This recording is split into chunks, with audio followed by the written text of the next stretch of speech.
Hello all. आज हम लोग केमिकल काइनेटिक्स देखेंगे। नया चैप्टर है। ठीक है। ये बहुत ही इंपॉर्टेंट चैप्टर है। जैसा ही आपका इलेक्ट्रोकेमिस्ट्री था उसी तरह से ये केमिकल काइनेटिक्स भी है।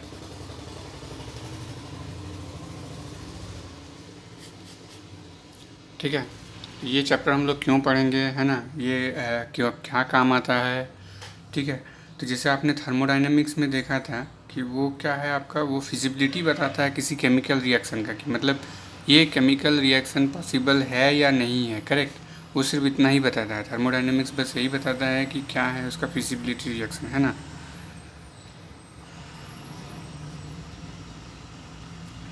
थर्मोडायनेमिक्स क्या बताता है आपको, कि वो रिएक्शन जो है वो फिजिबल है ही कि नहीं, है ना। मतलब कि बिना मतलब बिना कोई एक्सटर्नल एफर्ट के वो रिएक्शन कंप्लीट हो पाता है कि नहीं। तो कैसे पता था, जो गिब्स फ्री एनर्जी है वो लेस देन जीरो होना चाहिए। अगर ये है कंडीशन किसी रिएक्शन का, तो मतलब वो रिएक्शन फिजिबल है। तो थर्मोडायनेमिक्स बस इतना बताता है। लेकिन केमिकल काइनेटिक्स की ज़रूरत क्यों पड़ी, क्योंकि अब क्या है आपको, जैसे कि मान लेते हैं डायमंड है। आपको पता है कि डायमंड हम लैब में भी बना सकते हैं कोल से, है ना, कार्बन से, with high pressure and temperature. Correct.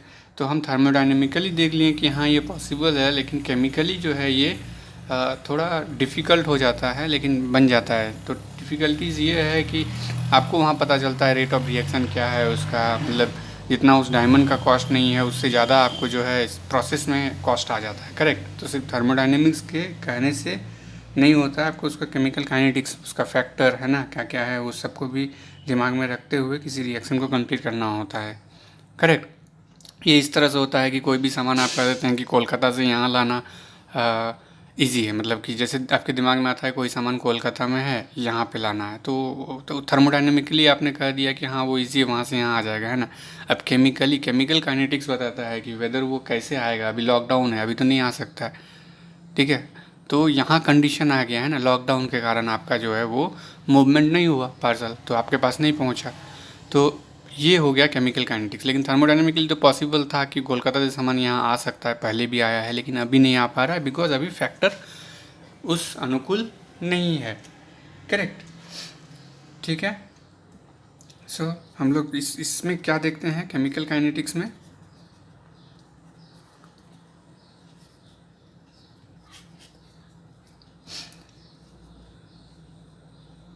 हम लोग देखते हैं स्टडी ऑफ रिएक्शन रेट्स, है ना। ये केमिकल रिएक्शन का रेट्स देखते हैं। करेक्ट। हम लोग क्या देखते हैं, इफ़िशियंसी, है ना, मतलब कि उस रिएक्शन का कितना इफ़िशियंसी है ना, वही पता करते हैं कि कितना ये से कितना बनेगा, है ना, क्या क्या एक्सटर्नल फैक्टर देने से वो और ज़्यादा इम्प्रूवमेंट हो जाएगा। सपोज़ आप कोई केमिकली कोई चीज़ सिंथेसाइज कर रहे हैं, ठीक है, तो आप देख रहे हैं कि उसमें अगर कोई कैटलिस्ट डाल दें तो वो रिएक्शन ज़्यादा फास्ट हो जाएगा। तो ये आप कहाँ से देखते हैं, केमिकल काइनेटिक्स से देखते हैं, है ना। फिर आपका जो है मैनेजमेंट, है ना, केमिकल का मैनेजमेंट, ज़्यादा वेस्ट ना हो जाए, कितना रिएजेंट डालेंगे तो कितना रिएजेंट कितना प्रोडक्ट मेरा बनेगा, वो मैनेजमेंट करना, है ना।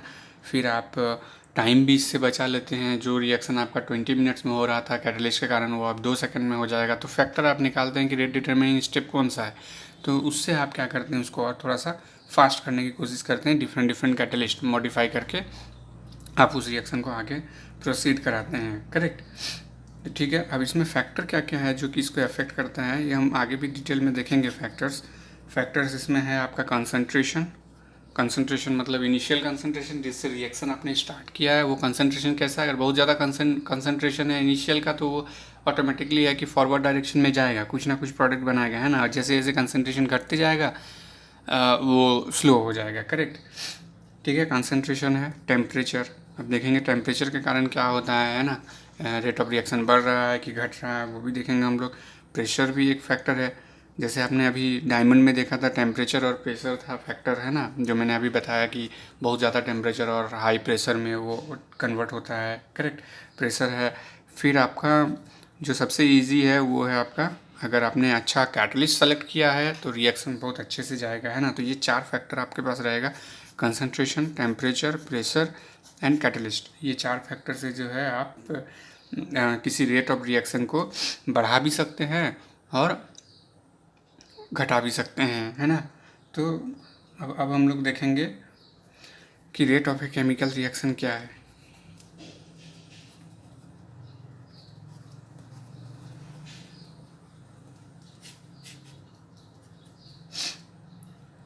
ना। तो आप कह सकते हैं कि the rate of decrease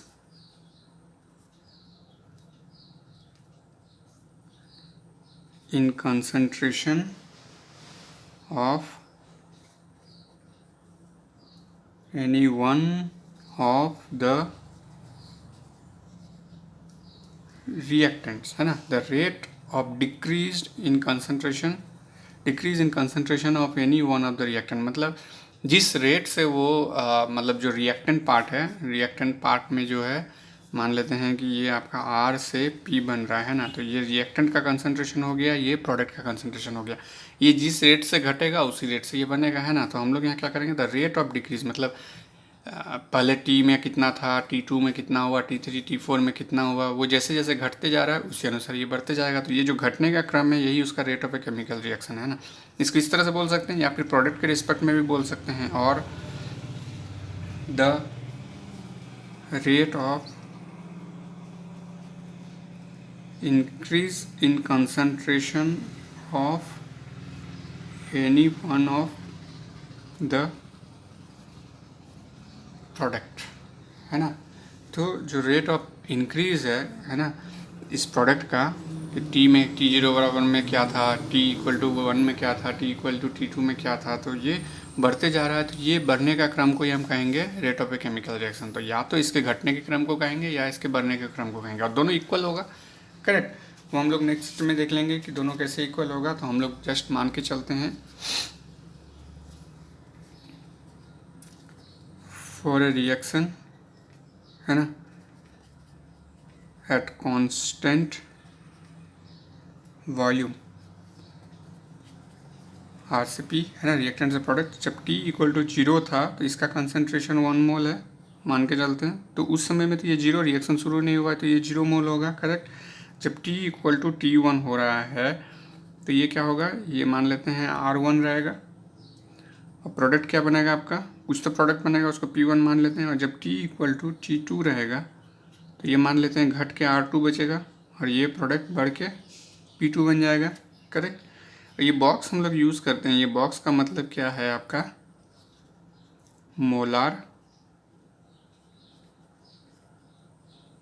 concentration, है ना। इस बॉक्स का मतलब है मोलार कंसंट्रेशन, ठीक है। तो आपको अब ये रिएक्शन मिल गया, तो हम इसको कैसे इलेबोरेट करेंगे। तो हमें पता है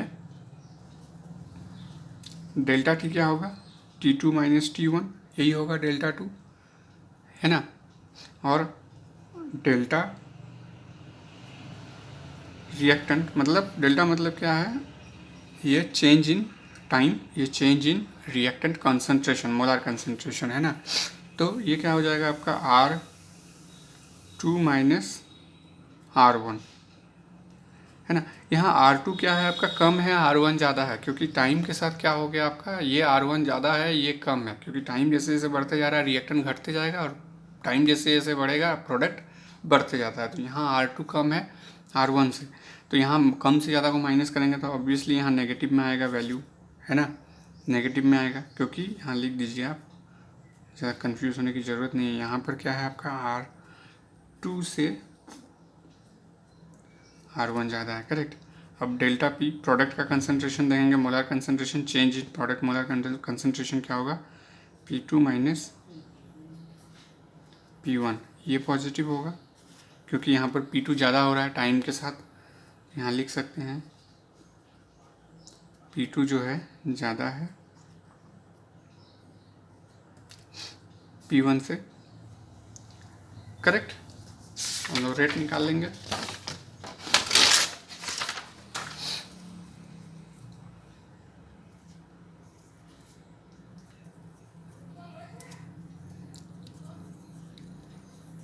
rate of disappearance of R, है ना। R क्या है, रिएक्टेंट, है ना, किस रेट से ये डिसअपियर हो रहा है। तो कैसे लिखेंगे आप, decrease in concentration of R, है ना, डिवाइडेड बाय जो टाइम टेकन है ना, डिक्रीज होने का जो टाइम टेकन है वो, मतलब आप यहाँ लिख सकते हैं, है ना, यहाँ माइनस लगेगा, माइनस ये माइनस इसीलिए क्योंकि ये डिक्रीज होने का ये है ना, माइनस से सिंबल करेंगे, प्रोडक्ट का रहेगा तो वो प्लस रहेगा, है ना, और rate of appearance of P क्या है इसका, increase in concentration of P divided by time taken. तो ये क्या हो जाएगा आपका प्लस, ऐसे प्लस देने की ज़रूरत नहीं है, वैसे ही पता चल रहा है ना, नहीं अगर कुछ रहेगा तो ये D P by D T, है ना, करेक्ट, समझ में आ गया आपको ये। तो इसको हम लोग जो है एक ग्राफ से समझते हैं कैसे ये बनेगा। दो ग्राफ है, उसको ध्यान से समझिएगा, है ना, चलिए देखते हैं।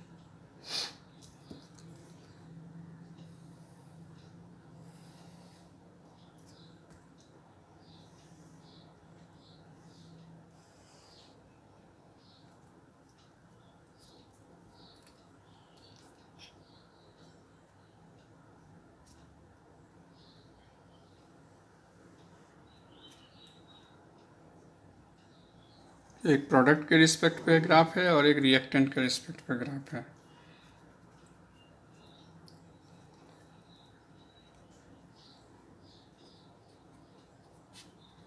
यहाँ पर ये रिएक्टेंट है, करेक्ट,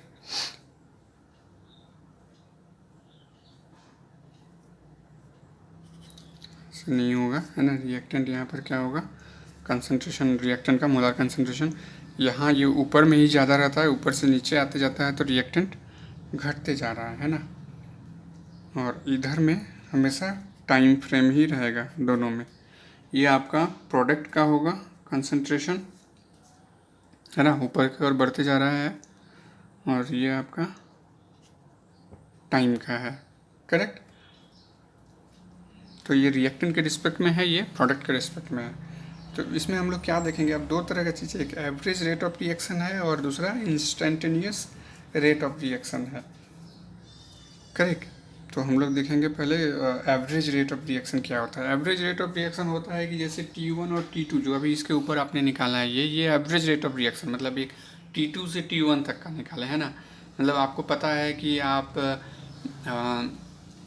मान लेते हैं कि कोई एक प्रॉब्लम है ना, जैसे कि मान लेते हैं कि T इक्वल टू 0 में बना लेते हैं इसी को, R इक्वल टू P, है ना, T इक्वल टू 0 में ये 1 मोल है, ये 0 मोल हो गया, ठीक है। T इक्वल टू T1 में वही चीज़ है, ये R T equal to T1 नहीं करते हैं, 5 सेकेंड में R1 है, P1 है, T इक्वल टू 10 सेकेंड में R2 है, P2 है। तो अब आपको टाइम मिल गया है ना, कितने सेकंड में कितना हो रहा है, तो 5 सेकंड में ये R1 है, ये P1 है प्रोडक्ट, और टाइम 10 सेकंड में रिएक्टेंट R2 है और प्रोडक्ट P2 है, ठीक है। तो इंस्टेंटेनियस वहाँ से निकलेगा। तो सबसे पहले एवरेज देखते हैं। अब इसमें एवरेज देखना होगा तो आप क्या करेंगे, R2 minus R1, P2 minus P1, मतलब 10 सेकंड से 5 सेकंड का बीच अंतर है ना, उसी को यहाँ प्लॉट करते हैं और देखते हैं कि R एवरेज क्या होगा, है ना। तो सबसे पहले हमारे पास क्या है, R1, ये R2 घटा, टाइम के साथ घटेगा, ये मैंने आपको कहा था, है ना, क्योंकि जैसे जैसे रिएक्शन प्रोसीड होगा, ये रिएक्टेंट देखिए, ये रिएक्टेंट क्या होगा, रिएक्टेंट का कंसंट्रेशन, टाइम बढ़ रहा है इधर, तो रिएक्टेंट क्या हो रहा है, धीरे धीरे घट रहा है, रिएक्टेंट घटने के क्रम में है तो टाइम बढ़ रहा है ना, जैसे जैसे टाइम बढ़ रहा है रिएक्टेंट घट रहा है। तो मान लिया यहाँ R1 यहाँ था, ये कंसंट्रेशन था, अब घट के R2 यहाँ आ गया, तो ये कंसंट्रेशन, तो ये डिफरेंस हो गया आपका। ये डिफरेंस कौन सा है, यहाँ से यहाँ का डिफरेंस आप बता सकते हैं कि ये है आपका डेल्टा R, करेक्ट। और अब देखिए टाइम कैसे चेंज हुआ आपका, यहाँ से इसको आगे बढ़ा लीजिए तब टाइम मिल जाएगा आपको।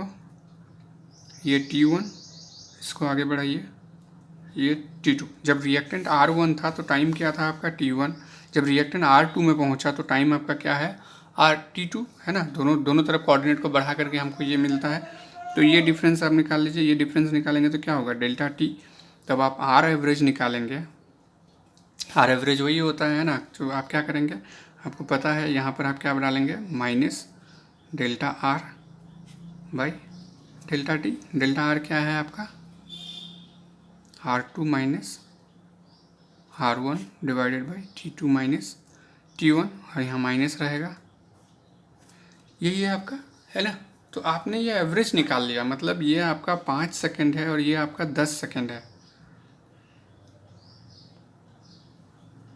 करेक्ट, एवरेज निकाल लिया। लेकिन मैं अगर कहूँगा कि 7वें सेकंड में रिएक्शन का रेट क्या है, या 5वें सेकंड में रिएक्शन रेट क्या है, या 10वें सेकंड में रिएक्शन का रेट क्या है, तो आप कैसे निकालेंगे उसको। ये तो आपने एवरेज निकाल दिया है ना, एवरेज निकाल दिया आपने। T1 T2 से T1 को माइनस कर दिया, R2 से R1 को माइनस कर दिया, जो वैल्यू था वो आपने निकाल करके दिखा दिया, ठीक है, कि डेल्टा R डेल्टा T करके आपने R एवरेज निकाल के दे दिया। लेकिन अगर मैं पूछूं कि आप हमको किसी एक इंस्टेंट में बताइए कि मान लेते हैं T1 में क्या होगा, या मान लेते हैं T2 में क्या होगा, है ना, या फिर 7वें सेकंड में, मतलब 10वें सेकंड में, है ना। अगर मैं पूछता हूँ कि 10th सेकंड में हमारा रेट ऑफ रिएक्शन क्या होगा, ये तो 10th और 5 सेकंड के बीच में, मतलब 5 सेकंड का आपने एवरेज रेट ऑफ रिएक्शन निकाला, है ना, ठीक है। तो आप और ऐसा भी नहीं है कि आपने ये 5 सेकंड का निकाला और उसको डिवाइडेड बाई 5 कर दिए तो 1 सेकंड मतलब पर सेकंड ये रेट जा रहा है, वो पॉसिबल नहीं है हर चीज़ के लिए, है ना। क्योंकि यहाँ पर जैसे जैसे आपका देखिए ना टाइम बढ़ते जाएगा, T1 से T2 के बीच में रिएक्टेंट का कंसंट्रेशन ज़्यादा घटा, और T2 से अगर T3 के बीच में देखेंगे तो कंसंट्रेशन आपका कम घटा, है ना। तो उस तरह से आप नहीं निकाल सकते हैं, आपको बस उसी पार्टिकुलर सेकंड में देखना होगा कि क्या रेट ऑफ रिएक्शन है ना, पूरा थ्रू आउट कॉन्स्टेंट नहीं रहता है, करेक्ट। तो 10 सेकंड में रेट ऑफ रिएक्शन क्या होगा, तो कैसे निकालेंगे, इसको हम लोग बोलेंगे इंस्टेंटेनियस रेट ऑफ रिएक्शन, है ना, instantaneous rate of A reaction, है ना, instantaneous rate of A reaction, correct. तो यहाँ पर क्या होता है, इसके लिए आपको क्या करना होगा, मान लेते हैं कि 10 सेकंड में आपको निकालना है, तो आप यहाँ पर एक टेंजेंट खींचेंगे, है ना, टेंजेंट खींचने आता है आप लोगों को, ग्राफ। तो ऐसा होना चाहिए टेंजेंट की इस तरह से, मतलब इधर का एंगल इस स्लोप से और इधर का एंगल इस स्लोप से, मतलब ये दोनों सेम डिग्री होना चाहिए, है ना। मतलब ऐसे इसको टच कीजिए कि दोनों साइड में इक्वल ये हो, करेक्ट। आपने ये खींच लिया 10 सेकंड के लिए। अब जैसे आपने खींच लिया, अब क्या कर सकते हैं, ईजिली आपको ये जितना बढ़ाना है आप बढ़ा सकते हैं, है ना। तो वो नहीं बढ़ाएंगे तो आपका वो नहीं बन पाएगा। तो आप क्या कर सकते हैं, इसको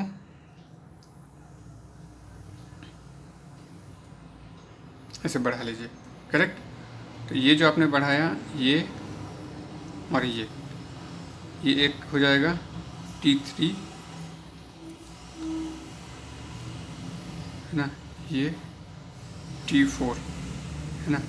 तो T3 माइनस T4 हो गया आपका डेल्टा T यहाँ पे। और ये जो आपने किया है इसको आगे बढ़ाइए और इसको आगे बढ़ाइए, ये R3 R4, है ना। तो ये जो डिफरेंस है इसको आपने कहा, हम कह रहे हैं डेल्टा R, मतलब, है ना, और इसको DR, है ना, और इसको हम लोग कहेंगे ये जो डिफरेंस है इसको हम लोग क्या कहेंगे, DT। तो यहाँ पर आपका ये टेंजेंट स्लोप का R इंस्टेंटेनियस क्या हो जाएगा आपका, माइनस DR बटे DT। इससे आपको उस इंस्टेंट का रिएक्शन निकल जाएगा, है ना, जिस इंस्टेंट में चाहिए उस इंस्टेंट का निकल जाएगा, ये DT डिफरेंस और ये DR डिफरेंस। तो आपको ये इंस्टेंट का रिएक्शन मिल जाएगा, करेक्ट। तो यही इंस्टेंटेनियस रेट ऑफ रिएक्शन है, मतलब आपको 10वें सेकंड का ये मिला। अगर आपको 12वें 13वें सेकंड का चाहिए तो इस जगह में टेंजेंट खींचेंगे, है ना, ऐसे टेंजेंट खींच के उसको आगे बढ़ाएंगे, है ना, आगे बढ़ा करके कोऑर्डिनेट को बढ़ा करके आप निकाल लेंगे, है ना। उसी तरह आप जो है आप प्रोडक्ट का देखेंगे, प्रोडक्ट का कैसे हो सकता है, बस बिल्कुल वैसे ही है कि जब आपने रिएक्शन को स्टार्ट किया तो यहाँ प्रोडक्ट का कंसंट्रेशन 0 था, तो मान लेते हैं कि ये आपका P1 है और कुछ सेकंड के बाद ये P2 हुआ, करेक्ट। इसको कोऑर्डिनेट को इधर बढ़ाना पड़ेगा, तब टाइम का कोऑर्डिनेट मिलेगा T2, करेक्ट, ये मिल गया। तो यहाँ पर आपका क्या है, ये हो गया आपका डेल्टा P और ये डिफरेंस जो है आपका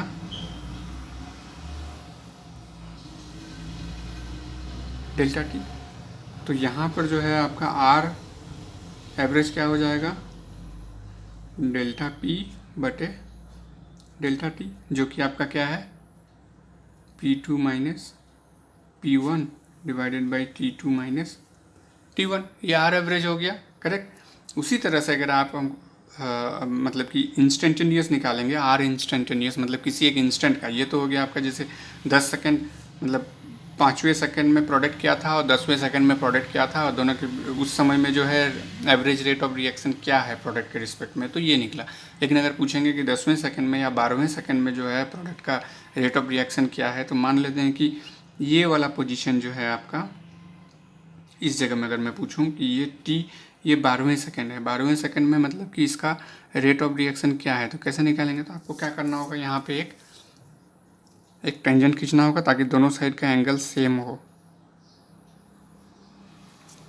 ठीक है। देखिए इससे क्या हुआ, ये एंगल और ये एंगल दोनों सेम होना चाहिए, नहीं तो फिर गड़बड़ हो जाएगा, है ना। तो जैसे ही दोनों एंगल सेम हुआ, अब आप क्या करेंगे, इसको आपको पीछे की ओर बढ़ाना पड़ेगा, आगे भी बढ़ा सकते हैं कोई दिक्कत नहीं है, या फिर नीचे भी बढ़ा सकते हैं, जिधर बढ़ाना है आप उसको बढ़ा सकते हैं, करेक्ट। उसको बढ़ा करके आप इसका आगे बढ़ाइए तब तक जब तक कि ये वाला लाइन इसको क्रॉस ना कर जाए। ये बना लिया आपने। अब क्या होगा, इसको आगे बढ़ाइए और इसको आगे बढ़ाइए, तो ये जो डिफरेंस आया आपका, इसको कहिए dp, और यहाँ से यहाँ का जो डिफरेंस आया इसको आगे बढ़ाइए, यहाँ लेके जाइए, क्योंकि इस कोऑर्डिनेट में जब तक मिलाएंगे नहीं तो आपको डिफरेंस कहाँ से मिलेगा। तो जो ये डिफरेंस है इसको हम कहेंगे dt। तो ये स्लोप ही हो गया R इंस्टेंटेनियस। R इंस्टेंटेनियस मतलब क्या हो जाएगा, dp बटे dt, करेक्ट, ठीक है। तो यहाँ dp क्या हो जाएगा, dp हो जाएगा ये माइनस ये, और dt क्या हो जाएगा आपका, ये माइनस ये। तो ये प्रोडक्ट मिल गया आपको किसी एक इंस्टेंट में, मतलब 12वें सेकंड में जो है इसका रेट ऑफ रिएक्शन क्या है प्रोडक्ट के रिस्पेक्ट में, तो आप ये बता सकते हैं, करेक्ट। तो इसी तरह से ये रिएक्शन सब आप बता सकते हैं, कोई दिक्कत नहीं। कोई डाउट होगा तो आप हमसे पूछ लीजिएगा, करेक्ट। अभी आगे हम लोग देखते हैं कि अगर कोई रिएक्शन दिया हुआ रहे तो उसको हम लोग कैसे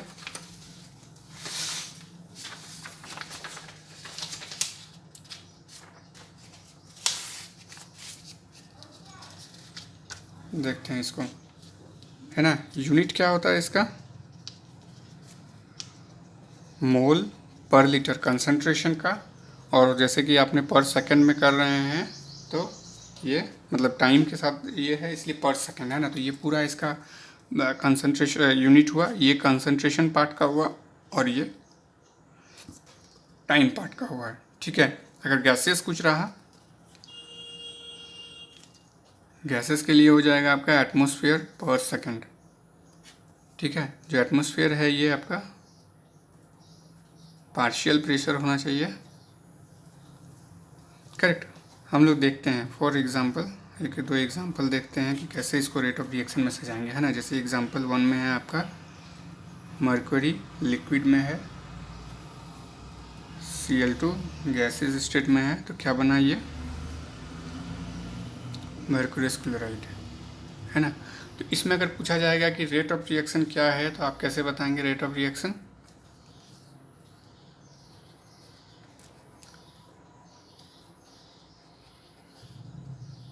रेट ऑफ द रिएक्शन, है ना। दोनों को एक साथ मिला के आप कर सकते हैं, प्रोडक्ट और रिएक्टेंट, या तो फिर सिर्फ प्रोडक्ट के रिस्पेक्ट में भी बोल सकते हैं या प्रोडक्ट रिएक्टेंट के रिस्पेक्ट में भी बोल सकते हैं। तो जनरली दोनों के रिस्पेक्ट में बोलेंगे तो अगर मान लेते हैं कोई कैलकुलेशन रहेगा तो ईजिली कर सकते हैं, है ना। तो अगर रिएक्टेंट के रिस्पेक्ट में होगा तो ये हो जाएगा। जनरली हम लोग एवरेज का ही लिखते हैं, है ना, एवरेज का ही लिखते हैं, क्योंकि जो डेटा दिया हुआ रहता है क्वेश्चन में वो एवरेज के लिए ही दिया हुआ रहता है। अगर वो इंस्टेंट के लिए पूछेगा तो फिर आपको ग्राफ पेपर चाहिए, करेक्ट। बिना ग्राफ पेपर का आप इंस्टेंटेनियस रिएक्शन नहीं निकाल सकते हैं, क्योंकि वो वैल्यू दे नहीं सकता है ना। तो यहाँ मर्क्यूरी का रेट ऑफ डिसअपेरेंस लिखा हमने, फिर इक्वल टू एक ही रेट से क्लोरीन भी डिसअपेरेंस होगा तभी जाकर के मर्क्यूरियस क्लोराइड बन रहा है ना। यहाँ पर ऐसा तो नहीं है कि दोनों अलग अलग रेट से जाएगा, है ना। और जहाँ अलग अलग रेट से जाएगा वहाँ का रिएक्शन भी उसी तरह से होगा, आपको हम आगे दिखाते हैं। तो ये आपका क्या हो जाएगा बनने का, है ना, प्रोडक्ट अपीयरेंस का ये हो गया, है ना। तो ये दोनों क्या है, rate of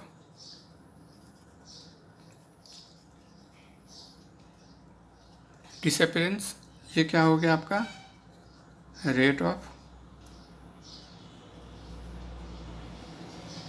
appearance of product, rate of difference of disappearance of reactant, और ये प्रोडक्ट का हो गया, करेक्ट। उसी तरह से हम लोग एक और एग्जांपल देख लेते हैं जिसमें हम लोग देखेंगे कि कैसे दोनों का रेट ऑफ रिएक्शन अलग अलग रहेगा। तो दूसरा एग्जांपल आपका ये है, मान लेते हैं 2HI है ना। इससे हम लोगों ने क्या बनाया, H2 gas plus I2 gas. अब यहाँ पे क्या होगा, देखिए यहाँ पे आपका रेट ऑफ दी रिएक्शन हो जाएगा -1/2, मैं बता रहा हूँ कैसे आ रहा है, delta HI/ΔT equal to delta H2/ΔT equal to 2/ΔT। यहाँ पर दोनों इक्वल होता है, ये जिस रेट से डिसअपेयर होगा उसी रेट से वो बनेगा। लेकिन यहाँ पे क्या है, देखिए 2HI है ना, और यहाँ पर दो प्रोडक्ट बन रहा है। तो यहाँ पर क्या है आपका, इसके रेट बनने का और इसके रेट बनने का इक्वल नहीं होगा, इसके रेट घटने का, ये हाफ है ना। अगर इसके साथ इसको ये करना, अगर दोनों को जोड़ देंगे तो फिर ये इक्वल हो जाएगा इसके साथ, करेक्ट। तो ये प्रोडक्ट जो बन रहा है, एक हाइड्रोजन जो दो हाइड्रोजन है उससे मिलके बन रहा है, ये प्रोडक्ट जो बन रहा है दो आयोडीन मिल करके बन रहा है, करेक्ट। तो मतलब दोनों को अगर जोड़ के देखेंगे कि ये दोनों का बनने का रेशियो इक्वल टू इसके डिसअपीयरेंस, मतलब इसके घटने का रेशियो के बराबर होगा। लेकिन अगर हम इसके बनने का, सिर्फ इसके बनने का रेशियो देखेंगे तो हम क्या करेंगे, 1/2HI, मतलब आधा HI खत्म हो रहा है उससे। या फिर इसके बनने का, इस प्रोडक्ट के बनने का अगर हम रेशियो देखेंगे तो भी हम देखेंगे कि यहाँ पर ये आधा ही घट रहा है HI, करेक्ट। तो इसीलिए क्योंकि हम लोगों ने ये इक्वल लिया है कि इसके घटने का रेशियो है ना, rate of disappearance of reactant है ना, हाफ, ठीक है, इक्वल टू ये H2 बनने का, और वो इक्वल टू I2, मतलब ये दोनों इक्वल रेट से बन रहा है, करेक्ट। क्योंकि यहाँ पर कोई भी कोफिशिएंट नहीं है, आगे में कुछ नहीं है, मतलब ये 1 है, इसलिए 1/1 1/1। यहाँ पर कोफिशिएंट आपका 2 है तो आपने 1/2 किया। तो आप सिंपली जो भी कोफिशिएंट सामने लगा हुआ रहे उसको आप 1/ उस कोफिशिएंट को रख देंगे, है ना, क्योंकि उसी रेट से ये घटेगा और उसी रेट से ये बढ़ेगा उस कोफिशिएंट। इस ये जो नंबर है, इस नंबर को हम लोग क्या कहेंगे, स्टोइकियोमेट्रिक कोफिशिएंट। स्टोइकियोमेट्रिक कोफिशिएंट कुछ और नहीं है, वो बस यही है, वो बताता है कि कितने नंबर, मतलब कितने मोल आप उसका लेंगे, है ना, रिएक्शन को पूरा बैलेंस करके कंप्लीट करने के लिए, है ना। तो वही है आपका कोफिशिएंट, स्टोइकियोमेट्रिक कोफिशिएंट। ये बताता है जैसे 2HI है तब ना, यहाँ H2 और I2, अगर इसको आप जोड़ेंगे, यहाँ 2 हाइड्रोजन है 2 आयोडीन है, इसलिए 2 हाइड्रोजन आयोडाइड लिया आपने, ठीक है। तो इसलिए ये घटने का क्रम जो है, जिस रेट से चलेगा, ये और ये मिला करके उस रेट से बढ़ेगा, है ना। अगर सिंगल सिंगल देखेंगे तो इसका आधार जो होगा उस रेट से घटेगा, मतलब हाफ जो है, और ये फुल बनने का रेट रहेगा, करेक्ट। अगर आपको कोई डाउट है इसके बावजूद भी तो आप हमसे पूछ सकते हैं ना। इसके बाद हम लोग जो है फैक्टर्स देखेंगे कि क्या क्या फैक्टर, जो है हम लोग 4 फैक्टर देखे थे, तो concentration, temperature, pressure and catalyst, उस चारों फैक्टर का देखेंगे कि कैसे इस रिएक्शन पे इफेक्ट करता है, करेक्ट। अच्छा लगा सब्सक्राइब कीजिए, लाइक कीजिए। Thank you.